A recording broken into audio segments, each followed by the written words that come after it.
the governor, of course, said with his apprenticeship program that Florida is indeed a leader in preparing people to take on the jobs of the future, really. So, Commissioner, starting with you, why are programs like this going to propel us into that direction?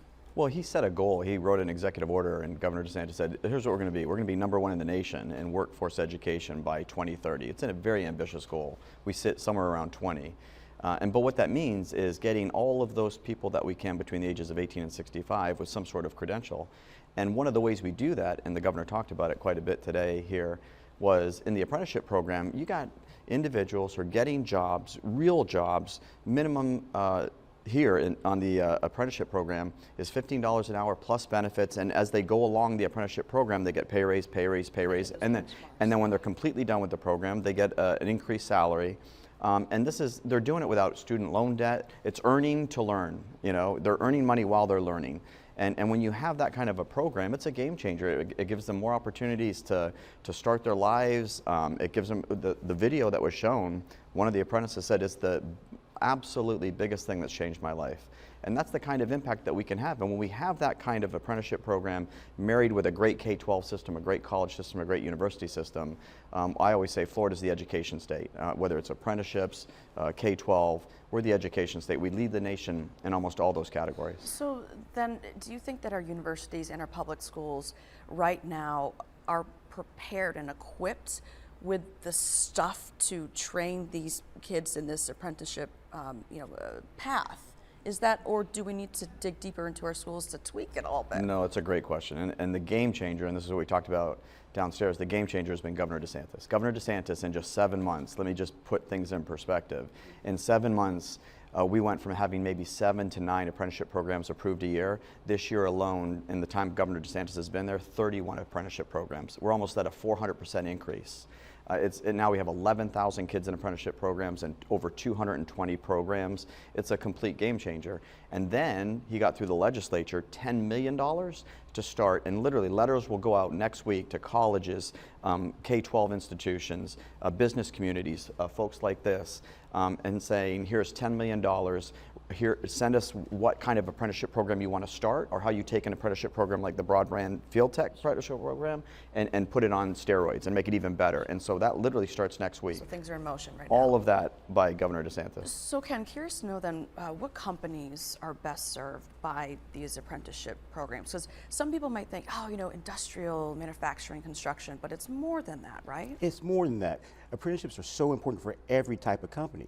Because I'll tell you, one thing Governor DeSantis had me do is start a business roundtable around the state. I've had 6 of them across the state where business leaders said we need more talent, and we're willing to invest in that talent. We recognize that perhaps our business, we're getting older workers, all right? Things are transitioning. So every type of business needs an apprenticeship program to bring in young people to learn their business, gain the skills, and add to our economy.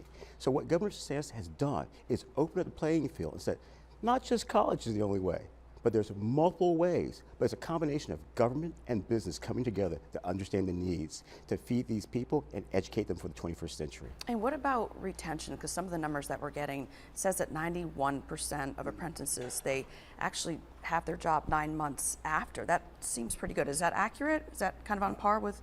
And that's why it works for the business and it works for the apprentice too, right. Because the business knows that they're putting all this capital and all this training in the apprenticeship program to somebody that they're immediately going to be able to hire. So you have 90, in some cases 100% employment in those apprenticeship programs, right? And the apprentice knows they're going to be working, and they have immediate steps to increase their pay along the way. It's a fantastic program. And speaking of steps, though, you can also, as an apprentice, kind of stack up your certifications. That's right. That can lead to college credits to degrees we're talking about, right? Can I say something real quick? Yeah. It's what he said before. It's a pathway.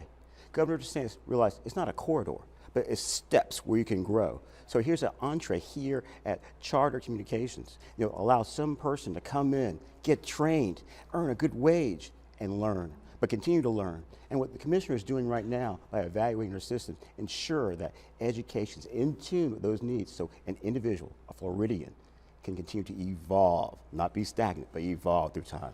Yeah, and in the apprenticeship programs, what we do is we put them on the national register. We certify them, and then they're on the national register. So somebody who literally is trained as a broadband field tech here, and then suddenly gets married and moves to Ohio, he's immediately marketable in Ohio or anywhere else in the country because he's nationally certified in that field. That's right. So it's something that's curious that we've done with Spectrum. We've sent our reporters, they're called listening tours. So they go out to all sorts of communities and they just listen, like, what do you guys need? What are your frustrations? And what we've been finding is that a lot of folks in the lower income areas, they say that they just don't have access to a variety of programs like those in wealthier areas. Sure. And if they aren't exposed to these types of programs, they won't know if they're even interested in it. So how do we get these folks the initial access of, hey, this could be your career?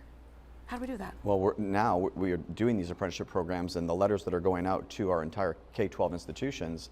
So yeah, we want every child to have that world-class education, to have that foundation. If you get a well-rounded education, you're able to critically think, you're able to wrestle with large volumes of information, synthesize it, make great decisions, be a good citizen.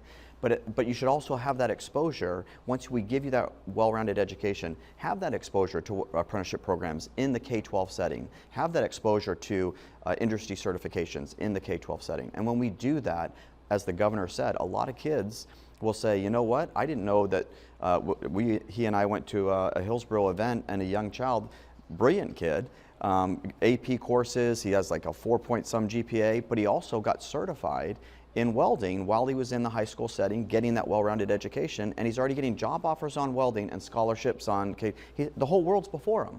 And that's what a well-rounded education and these opportunities will open the eyes of those children to see, hey, I could do this. And speaking of K-12, what about pre-K? I know the Florida Chamber of Commerce had kind of a bad number, saying that 58% of kids going into kindergarten just weren't ready for school yet. So how are we going to fix that number? Well, Governor DeSantis, immediately upon that report, sent us a letter that said having 42%, 58 were ready, 42% were not ready for the kindergarten curriculum. That needs to change. And so you'll see a very robust change to our VPK system this coming legislative session that creates accountability and changes the metrics on how we measure these kids to make sure that they're getting properly prepared. When we're investing hundreds of millions of dollars into these programs, they better make sure that these kids are ready for the kindergarten setting. So I think you're going to see, per Governor DeSantis's stern letter, that the VPK program is going to be fixed, and it will be #1 in the nation. So let's go on to then what businesses are asking you. What do they need in terms of having a successful business, in terms of attracting these new apprentices? You know what? Bottom line, what businesses need are willing hands who understand how to work with others, want to grow with their business, and combine with the education system to have things taught that are relevant. And what the commissioner has really done, working with them, he's really drilled down to make sure we're communicating across the board, with our school system, so that we can grow these people for future jobs. In fact, can I tell you something? Yeah, Governor DeSantis, he's created what's called the Talent Development Council, where commissioner, myself, and other business, educational, and governmental leaders are going to come together and really create a realistic strategy of what we need to do to ensure that our kids, our people in the 21st century are competitive. And with this council, hear business needs, combined with educational standards, and then chart out implementation. So what we're hearing is going to be happening under Governor DeSantis' leadership and the commissioner's leadership. So that's a huge point, if I can add to that, Allison. So Ken runs the economic engine agency for the state. And what the governor has, he says, okay, you're the economic engine, you're the education engine, has us all sitting down, you're the business community, Charter is one of the great businesses in the I-4 corridor, has us all sitting down. And so what Ken is saying is so important, that when we give and expose those kids to these opportunities in apprenticeships or in industry certifications, we're going to be able to know, with all of us communicating, that when we say that you get certified or you get this apprenticeship program, it will absolutely 100% be a pathway to success. It's not going to be something that's antiquated and we're 5 years behind the marketplace, because we're talking to the business community. And so these kids are going to get real jobs in real time, in real industries and occupations that will be absolutely absolutely a great career pathway for them for life.